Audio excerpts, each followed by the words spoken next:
来继续来看这个印尼有18个大学的新生甲一个家长，9月30为印尼来到台湾，准备要到台中的一间大学去读册。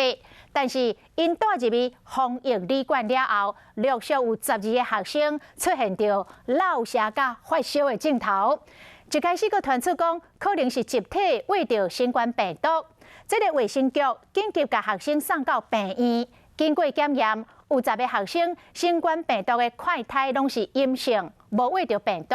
另外2个学生佫咧等第2届体检的结果。食安处无排除是食物中毒，赶速度派人到提供餐饮的3间厂商采样要来检验。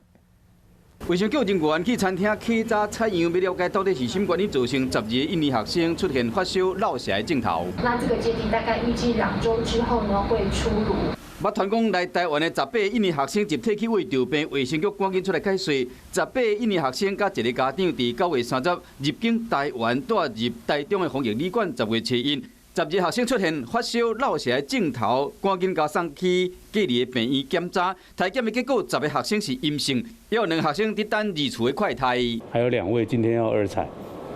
对，等他们今天2采阴性的话，就状况就解除了。卫生局认为讲有可能是检疫旅馆的食物中毒，提供餐点总共有3间餐厅，点过因为迄一天的物件拢倒了去啊，下位环境去采样。包括刀啊、鼎、甲叶啊等等，以及拄工部分学生人体采验，记录的讲到底是甚物物件，和18个印尼学生集体发烧、落舌，估计2礼拜后检验的报告就会出来。